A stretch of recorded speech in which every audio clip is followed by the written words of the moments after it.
कुछ गृहस्थी की जिम्मेदारियों में, कुछ आदतों की वशीभूत होकर हम जो लापरवाहियां कर बैठते हैं, वो केवल गलत फहमी है, वो केवल भ्रम है, वो भ्रम है। अगर मुझे कुछ नए भारत का निर्माण करना है, या महिला सशक्तिकरण पे काम करना है, स्वास्थ्य रक्षा पे काम करना है, या जो भी करना है, उसके लिए मैं कमजोर होकर क्या कर पाऊंगा? और ये धन्यवाद के भाव से मेरे अंदर जो एक ऊर्जा का संचार हुआ है, मैं उसका बयान नहीं कर सकता।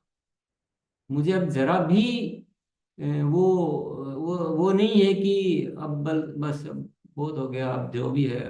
नहीं, अभी पूरा ऊर्जा से, मतलब कुछ भी, कोई थोड़ा सा भी कोई 19 सोचने की कोई आवश्यकता ही नहीं रही है। तो मैं आपको वही रिपीट करूंगा कि कितना मैं समझा पाऊंगा, लेकिन मैं बहुत वो हूँ, अभिभूत हूँ मैं इस धन्यवाद के भाव को लेकर। संबंधों को अगर हम बात करें, तो हमारे हर किसी से संबंध मजबूत हो जाएंगे, जो हमारे जीवन की सबसे बड़ी जरूरत कहूंगा मैं, क्योंकि संबंधों के बिना जीवन अच्छा हो नहीं सकता। और विशेष तौर से जिनके साथ हमें रोज जीना है, जो रोज रहना है, उनसे संबंधों में खटास रह के तो हम किसी के भी जीवन को अच्छा नहीं कर सकते हैं। और ये धन्यवाद का भाव एक ऐसा भाव है जो हमारे सारे संबंधों में मजबूती प्रदान करता है। और जरा भी परिवार में अपेक्षा के अनुसार नहीं हो रहा है ना, तो ये मैं गारंटी करता हूं कि शिकायत के भाव से तो जो नहीं हो रहा वो बढ़ेगा।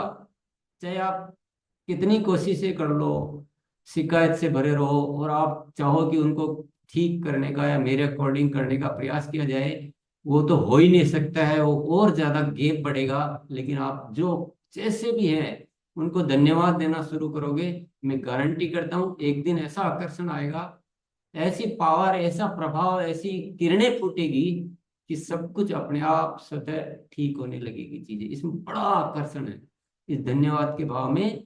एक चुंबकित्व जो है ना, गुरुत्वाकर्षण है, इन सारी चीजें आकर्षित होने लगती है। और मैं आपको बताऊं, ये 19 अगस्त की ही घटना है, ज्यादा पुरानी नहीं है, और अभी एक महीना भी नहीं हुआ है। पर इन 20-25 दिनों में जो जो प्रभाव बढ़ने लगा है, जो प्रभाव बढ़ने लगा है, जो परिणाम दिखने लगे हैं, मैं उसको देख पा रहा हूँ इतने से दिनों में। जिसको सालों से जो चीजें जो नहीं होने जैसी लग रही थी, इन 20-25 दिनों, 27 दिनों में बिल्कुल बहुत रूप बदल गया है। तो इतनी आकर्षण बढ़ता है इसके धन्यवाद के भाव में, बहुत जबरदस्त। ये कहते हैं किसी प्रकृति की जो व्यवस्था है ना, वो हमें सारी वो चीजें आ जाती है। बहुत अद्भुत है ये, बहुत अद्भुत है। अहंकार जो हमारा एक बहुत बड़ा शत्रु है, हमारा क्रोध जो बहुत बड़ा शत्रु है, जो ईर्ष्या जो बहुत बड़ा शत्रु है, जो लालच, स्वार्थ, मोह, ये सारी चीजें तिरोहित हो जाती हैं। हम निरहंकारी हो जाते हैं, हम सरल हो जाते हैं, हमारी वाणी मधुर हो जाती है, हमारे चेहरे पे मुस्कान आ जाती है। हम जब किसी से मिलते हैं ना, तो शब्द वो तो मीठे होते ही हैं, लेकिन आपकी चेहरे की आभा, आपका वो प्रकाश जो है ना, ऐसा होता है कि सामने वाले को आकर्षित कर लेता हो। इतनी गजब की चीज है ये।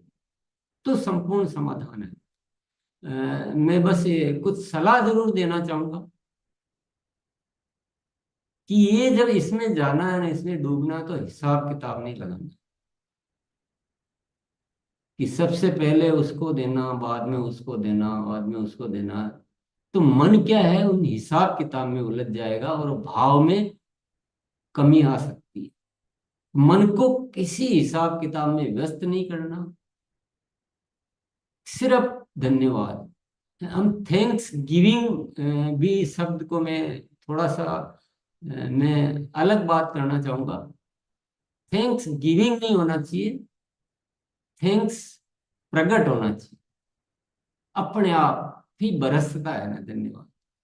दे रहे हैं इसका मतलब प्रयास करना, प्रयास रहित, यही निकलता है, यही फूटता है, यही अंदर है और यही बाहर है। तो अपने आप जब भी जो चीज सामने आएगी, स्वतः प्रकट हो रही।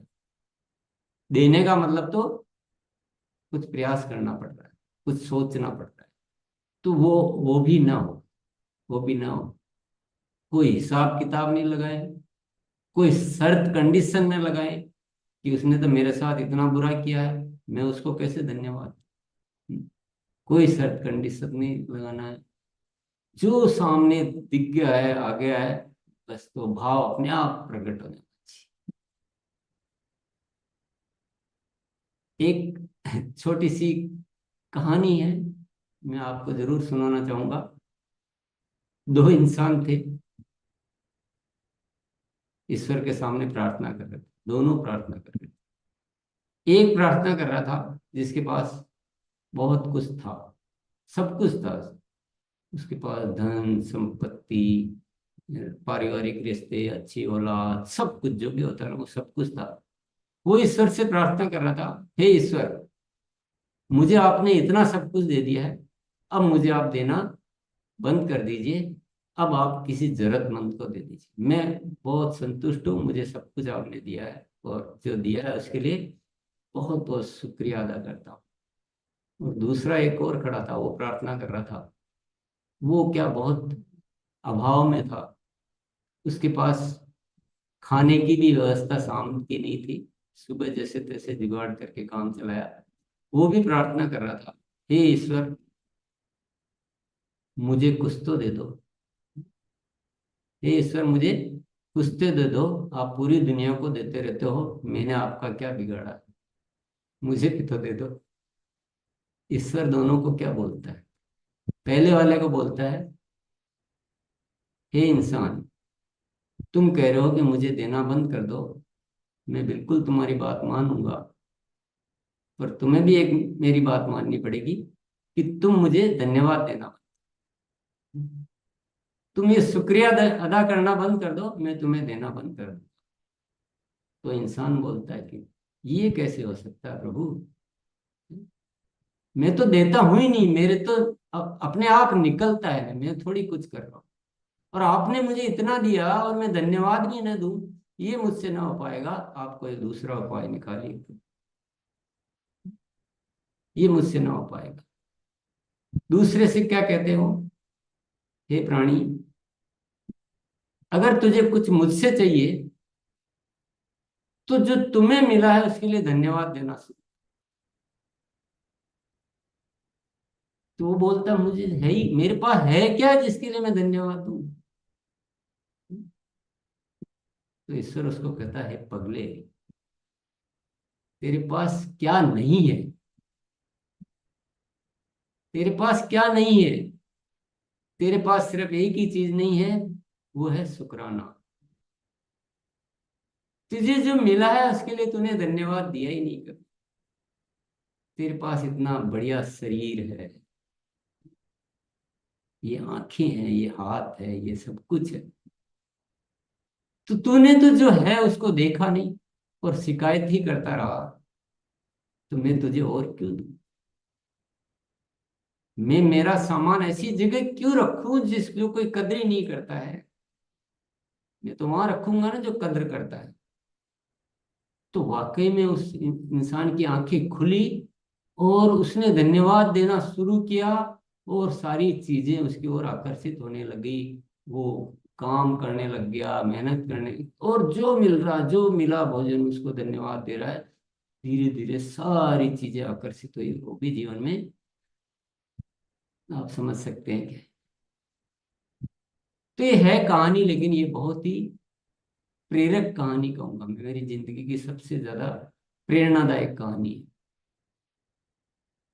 तो सभी साथियों से मैं यही आग्रह करूंगा कि यह इसको पकड़ लें, चाबी को, और लगातार करते रहें। कभी सूक्ष्म में अभ्यास करें, कभी दोस्तों के साथ मिलकर अभ्यास करें, कोई मुलाकात हो, कोई सभा हो, कोई आयोजन हो, सबसे पहले 2 मिनट का एक बार शुक्रिया का ये इतना वातावरण बनाए कि पूरा देश ही धन्यवाद के भाव से भर जाए। न कोई लड़ाई रहेगी, न कोई झगड़े रहेंगे, न कुछ रहेगा। और जब सब कुछ इतना होगा तो स्वास्थ्य का क्या होगा? आप सब सोच रहे होंगे कि ये प्रोग्राम तो हेल्थ को लेकर ज्यादा बात करता है, और आपने कुछ और विषय पे बात कर दी। मैं यहाँ कहना चाहूंगा, सारी बीमारियां समाप्त हो जाएगी। सारी बीमारियां साइकोसोमेटिक होती है, ये तो विज्ञान भी स्वीकार कर चुका है।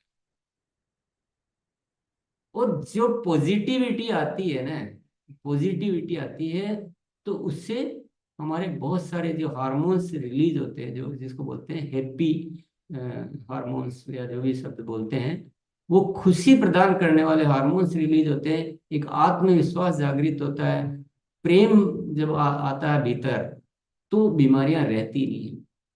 बीमारियां शरीर को कम होती है, बीमारियां मन के कारण ज्यादा होती है। शरीर में तो पूरा शक्ति है, कोई भी चीज होगी वो अपने आप ठीक कर लेता है, शरीर में पूरा सिस्टम है। लेकिन हम मन से अपने आप को इतना कॉम्प्लेक्स कर लेते हैं, अपना वो कर लेते हैं कि कठिन बना लेते हैं, तो सारे सेल्स, सारे न्यूरॉन्स, सारे ऑर्गन्स जो है वो उस अनुरूप काम ही नहीं कर पाते हैं जो उनको करना चाहिए। और माइंड के जो इंस्ट्रक्शन है, वो इतने नेगेटिव इंस्ट्रक्शन दे देकर आप कैसे हेल्दी रह पाओ। आप लाख दवाइयां ले लो, लाख प्रयास कर लो, हेल्थ रह ही नहीं सकती। और मैं खुद इस बात का गवाह हूँ, आपके सामने बैठा हूँ। मैंने वो सारे दौर देखे हैं, क्योंकि मैं इतना ज्यादा अनुशासन पसंद इंसान हूँ कि मेरी जरा भी अनुशासनहीनता मुझे बर्दाश्त के बाहर होती है। तो कितना कॉम्प्लेक्स, कितना वो एक मन में वो रहता है, और उस सब की वजह से बीमारियां आती है, मेरे भी आती है। लेकिन जब से ये आने लगा है, मैं महसूस कर रहा हूँ कि मेरी हेल्थ जो है बहुत अच्छी, विश्वास बढ़ रहा है, हो रही है। और डेफिनेटली कुछ न कुछ चमत्कार होने वाला है। ये ऊपर वाले की कृपा है, वो जब जिसको जो देना होता है ना, वो देता है। अब जब धन्यवाद का भाव आ गया, तो अब मिलने में कोई कमी रहने वाली नहीं। तो हेल्थ के लिए तो ये रामबाण है, ये रामबाण है, इसीलिए नाम ही इसका है, दुनिया का सबसे बड़ा डॉक्टर। सारी चीजें, आप खाना खा रहे हो ना, आप खाने को धन्यवाद दो, और जो खाना बना रहा है उसको धन्यवाद दो। ये अगर जिस दिन भाव आ गया ना, तो आएगा। और जब धन्यवाद देख के खाना खाएंगे, और बनाने वाले को धन्यवाद देंगे, जिस किसान ने पैदा किया उसको धन्यवाद देंगे, जिस धरती से पैदा हुआ उसको धन्यवाद देंगे, तो न तो आपसे खाना अंट संट खाया जाएगा, न आपसे ज्यादा खाया जाएगा, और जो खाएगा उसका न्यूट्रिशन वैल्यू ऑटोमेटिक बढ़ जाएगा। हम कहते हैं नहीं, ये तत्व वो तत्व, सारे तत्व बॉडी में बनाने की क्षमता पैदा हो जाएगी। तो भौतिक चीजों में जो है ना, उससे कई गुना ज्यादा मानसिक अवस्थाओं में, सोच में है। तो अब अपने को जब मिला है ना, तो आप पहले तो खुद इसको महसूस करें अच्छी तरह से। मैंने तो महसूस किया है, तो मैं बोल रहा हूं, मैं बोल, लेकिन आप जब बोल पाएंगे जब आप महसूस करेंगे। सब खुद पूरा इसको महसूस करें, इसके सारे समाधान जीवन के ढूंढें। आपके बच्चे हैं, बच्चे को हम डांट डांट कर और उनको डेवलप करना चाहते हैं ना, नहीं हो पाएगा, कभी भी नहीं हो पाएगा। उनको भी सारा इसी तरह से, नो कंप्लेंट है। बच्चे बच्चे जैसे रहेंगे। बच्चों को भी हम चाहते हैं कि वो भी बिल्कुल हमारे जैसे हो जाए, तो फिर बचपन का क्या होगा। तो ये सब चीजें क्यों आती है? क्योंकि थैंकफुलनेस नहीं होती, ग्रेटिट्यूड नहीं होता है, तो हम उसको डांट रहे हैं, उसको ऐसा बनाने की कोशिश कर रहे हैं, उसको ऐसा समझने। अरे आप घर में और एक ऐसा वातावरण पैदा करो कि जहाँ प्रेम है, जहाँ संस्कार है, जहाँ हर किसी को धन्यवाद का भाव। और ये धन्यवाद की आभा प्रचार होगा कैसे? पहले शुरुआत खुद से होगी। नो कंडीशन, ऐसे है उनको कैसे दे दो, नहीं, कोई कंडीशन। ये यहाँ से शुरू होगा, और इसका प्रभाव फैलता जाएगा। बच्चे सब जैसा आप चाहोगे वैसे जिएंगे, सब कुछ वैसा होगा जो आप जैसा चाहेंगे। वो धन्यवाद के भाव में आकर्षण है, बहुत बड़ा आकर्षण है। तो इसी के साथ मैं अपनी बात को यही विराम करूंगा। आशा करता हूँ जो मैं चाह रहा हूँ, जो मैं सोच रहा हूँ, उसका कहीं न कहीं प्रतिफल या जो रूपांतरण जरूर मिल पाएगा। बहुत बहुत शुक्रिया, धन्यवाद।